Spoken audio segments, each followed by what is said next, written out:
All right, here we are entering another week. Now, what is special about this week? The weather is turning.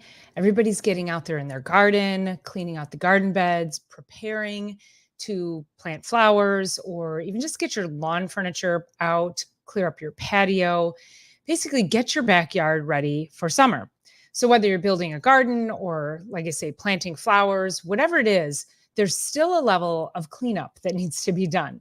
So, I wanted to come on and talk to you about safe gardening tips and what are going to be the top ways that you can prevent injury as you get out there and start to clean up. Because I really want you all to be healthy for you to be able to enjoy your backyard. And of course, if you plant a garden, if you plant flowers, you're going to have to constantly be bending over, picking weeds. There's some level of maintenance that takes place. So if you go full into it, on this first really nice weekend, or maybe you've been working in your yard, working in your garden, then you probably have already experienced some stiffness, some back pain, some tension, maybe a little weakness because you haven't been outside doing any of this. And that's the thing, you can be you can be pretty fit, you can be in good shape, you can exercise regularly. However, getting out, working in the yard, gardening, planting, all that lifting and squatting and bending, all of that is a very different movement than, let's say, going to the gym or riding a bike. It's all very different, and it can cause what's called repetitive stress. So you go out, you're doing the same thing over and over again, and ultimately you can do too much of that, and your muscles, your tendons, your ligaments, they get weak. You can irritate the spine, you can irritate the discs, you can start to get back spasms, maybe flare up some sciatic pain. And so we want to help prevent that because, and I'll speak from experience, it's really easy when you get out in the yard and you look at everything that needs to be done out there and you're like, I just have to get it done. And so you want to go out and you want to just work until, from morning until night. You don't want to stop. You don't want to take a break because you just want to get it done. You want to see the beauty of your backyard for you to be able to enjoy it. And so, if you're like me, you've got to go out, you've got to get the leaves picked out of the garden beds. And I'm looking outside right now at my garden. You have to get the leaves picked out of the garden beds. You have to pick up the sticks. You have to prepare the area, prepare the soil. This is really our baseline. And so that requires a whole lot of extra work. Then, and only then, can we come in and we can start planting our flowers, planting our vegetables. But then we still have to tend to it. So I have I have 5 tips for you. And these tips are actually going to help to keep you safe, help give you longevity, and make you stronger in your ability to be out there and working in your garden.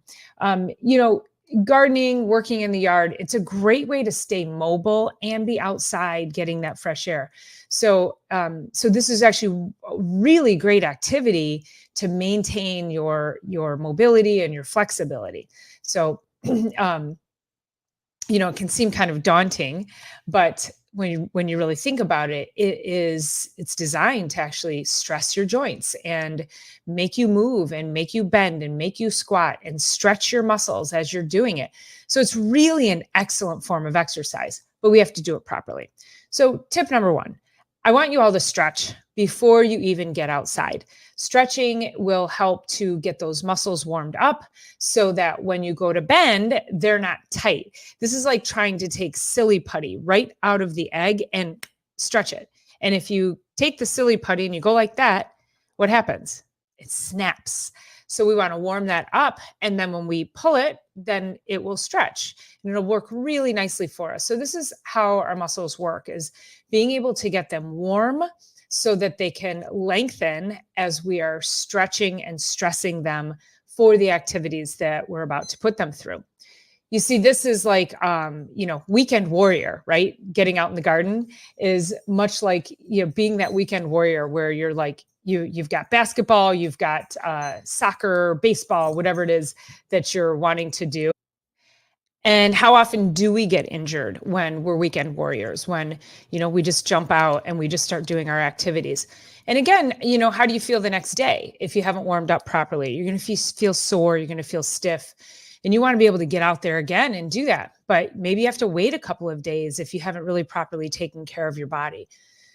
So definitely do some stretches, and you don't just stretch right before you go out, but you want to stand up often. A lot of what I'm talking about is that chronic bending over, which actually will push your disc further out of your spine, and it can hit the nerves in the back of the spine, and that can increase sciatic pain. It can increase muscle spasm. So if you're bending over constantly, that's going to push that disc back and irritate it. You want to stand up and do multiple back bends throughout the course of the day. So every time you're doing something repetitive in one direction, stand up and do a stretch in the opposite direction. So that's your first tip, is make sure you're stretching not just before you get out there, but throughout the day, so that you are taking good care of your tendons, ligaments, and joints. The next thing is you have to stay hydrated, because today was it's 87 degrees. It's hot. It's humid. There's a lot of opportunity there to become dehydrated. So you want to prehydrate. So make sure that you're hydrated going outside. 2 cups of coffee in the morning will dehydrate you. It's a diuretic, so it will cause you to lose fluids in your body. So you want to make sure that you are prehydrating. So get that hydration even before you go out. Now, one of the things that I like to do is I like to make iced tea with like some kind of herb. I'll usually go out to my garden and pick, chickweed, or pick some kind of wild, dandelion or something like that, and put it into a pot, boil that, and make that into iced tea. And it makes a really great iced tea. But otherwise, if you aren't that adventurous, you can just buy some of your favorite herbal teas and turn that into iced tea, because that can actually be really refreshing for you. Sometimes people will say, "Oh, I just don't want water when I'm really that thirsty. I want something else." And so herbal teas can give you that satisfying flavor that you might be looking for. So turn that into iced tea, drink that over the course of the day, so that you are staying hydrated. One of the things to do also to keep your body cool with this hydration is make sure you can mist yourself frequently with water. So I will often take my hose and I'll put it on the mist setting, and I'll just spray it up in the air and I'll let it fall on me. Or I'll run over to the neighbor's pool. So either one of those, whatever you have the opportunity to do, but you have to keep your body cool. So hydrate from the inside, keep it cool from the outside. The problem with not staying hydrated is if you get dehydrated, you can end up with heat exhaustion or heat stroke.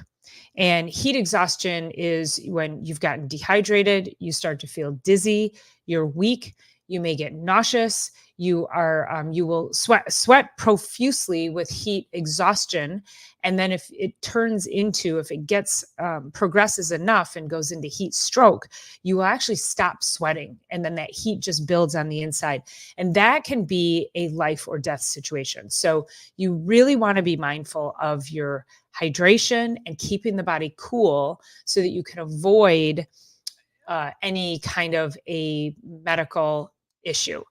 And if you can just do that throughout the day, especially like misting yourself with that cool water, or just going inside and cooling off, most people know if they overheat easily. So this is really about you respecting your body's boundaries. What does it require? The leaves will be there. The weeds will be there. But we need you to make sure you're taking care of your body in the process, so that you can get that work done without putting yourself at risk. So be very mindful of that. And, eat lightly too. So, this is kind of, it's not part of dehydration, but it's sort of a subcategory, is that if your body is focusing too much on digesting food, then it may not be able to properly get you the function you need while you're out being active. So, you don't want your body focusing on digesting a super heavy meal while you're trying to be out there and basically do a lawn work or gardening marathon. So So keep that in mind. And then we already talked about take frequent breaks. I just mentioned that. So taking frequent breaks, changing positions. So let's say you're like yesterday, I was weed whacking my garden. Everything was overgrown. It was like 2 to 3 feet of nothing but grasses. That was probably at least a couple of hours. And it's really tiring trying to hold a weed whacker for a long period of time. My forearms are actually really sore today from that. But I kept stopping. So I would go for about 5 to 10 minutes and then I would stop. I would set that down. I'd go to another part of the yard and I'd do something else that was different. So I was getting away from that repetitive stress. Because the problem with holding those hand tools for too long is you can actually create numbness and tingling in your hands. So if you're already prone to numbness and tingling, carpal tunnel, anything like that, you're going to actually make that worse. Plus the vibration of the machine can worsen that. The other thing too is, when you do this, you can see all the muscles in the forearm tighten up. So you're gripping and you're tightening and you're squeezing. See, squeezing like that, and that's compressing the blood vessels and the nerves. And so that again, that adds to repetitive stress. So change positions, stretch out the forearms, move, go do something else. The next tip is wear something comfortable, breathable, so that you avoid overheating. So if you, and this is going to go into item 6. I'm going to read item 6, or actually, sorry, item 5. So item 4 is wear comfortable, breathable clothing to avoid overheating. And then item 6, oh my gosh, I can't get my numbers right. Okay. Item 4, wear comfortable, breathable clothing to avoid overheating. And then 5, if you're concerned about sun, wear long sleeves, pants, and a hat instead of sunscreen. If you choose to wear sunscreen, opt for a natural sunscreen without harmful chemicals. So I'm grouping those together because they do kind of go together. So they're separate but together. So many of you, again, we're coming into summer and we are conditioned to slather toxic chemicals on our skin to avoid sun exposure. And the problem with that is we need the vitamin D. We're just coming out of winter, which is even more important that we get out and we get sun exposure. So if you burn easily, then you'll want to make sure that you flank your sun exposure to early morning or later in the evening. But you've got to get some level of direct sun exposure without having any toxic chemicals on your skin in order for your body to take the sunlight and convert it to vitamin D so that your body can actually utilize it. We cannot live without vitamin D. And again, we're coming out of winter. So our tanks, if they were full before we went into winter, which more than likely weren't to begin with, then coming out of winter, our tanks are empty. We are definitely running on fumes. So allow your body the opportunity to get out and get that sunshine. Now, if you burn and you want to be out during the day, this is where wearing comfortable clothing, long sleeves, light baggy pants, and use your clothing to actually be your sunblock. Now, again, this is if you're going to be outside during a period of time where the sun is really intense, where you're going to burn. We don't want that. So this is where wearing clothing that covers your body is going to be beneficial for you. And then wearing a hat is going to be helpful. Nice. You can get a nice wide brim farmer's hat, which will, basically just becomes a nice big shade across your neck and shoulders. And so that's a much better way to protect your skin than using any kind of sunscreen or body care products that have any kind of chemicals in them. These chemicals, they get into our pores. Let's say you put it on your skin, you go outside, the sun is hot, so your pores open up, you start to sweat, but those chemicals, when those pores open up, that's a direct line into your bloodstream, into your body for these chemicals to go. So pores open up, chemicals straight in, and that gets into your blood. And then that causes inflammation, and that toxicity can wreak havoc on your body. So many people have some kind of chronic health autoimmune issue, and toxic body care products, sunscreens, this is one of the biggest causes for a lot of these chronic issues. So we have to start being mindful of cleaner products and cleaner things that we're putting on our bodies. And then, of course, more natural ways to protect yourself. I hate to say protecting from the sun, because I firmly believe that we all need to be out getting sun exposure. But I'll say protecting yourself from the sun at the highest times when you may burn. I don't particularly burn, so I'm in the sun all day long. I will use a little bit of sunscreen for in the beginning of the season, but it's a mineral based sunscreen so that I can start to get a base tan. And then once I have my base tan, then I don't wear anything for the rest of the summer. I will use a little bit of shea butter or coconut oil, but those have natural sunscreens in them. So they're all natural. They have um, lots of nutrients in them that help actually protect skin. And then of course they're anti-aging. So you're putting really amazing products on your skin that have a little bit of a reflectant from the any harmful sun rays. They allow the non-harmful sun rays in. And then, like I say, you have all these really great nutrients that are going to help your skin to actually look better and, of course, feel better. So, all right. So those are our tips. So I'm going to go through them one more time. And just to clarify, there are 5 of them. So the first one is don't forget to stretch. Stretch before you go out, and then stretch frequently. And that stretch only has to be just a few seconds. Don't think you got to spend 30 minutes stretching. Just take a few seconds every 10 to 15 minutes or so to do something in the opposite direction. The next important item is hydrate and stay hydrated. So make sure that you pre-hydrate, make sure you stay hydrated while you're out there, and then mist yourself with cool water throughout the day so that your skin stays cool. Be on the lookout for signs of heat stroke and heat exhaustion. So dizziness, headache, nausea, weakness, unsteady gait, muscle cramps, and thirst. So make sure you're being mindful of that. Go straight inside and rest. Put cool packs on your forehead, on the back of your head, under your arms, if that happens. And of course, if it does not start to resolve, call 911. The next one is take frequent breaks, just not necessarily even stopping and resting, which is a good idea, but just move and change positions, go to another activity. Then the next 2 things together: wear comfortable, breathable clothing to avoid overheating, and then make sure that clothing covers your skin. Make sure you're wearing a nice wide brim hat.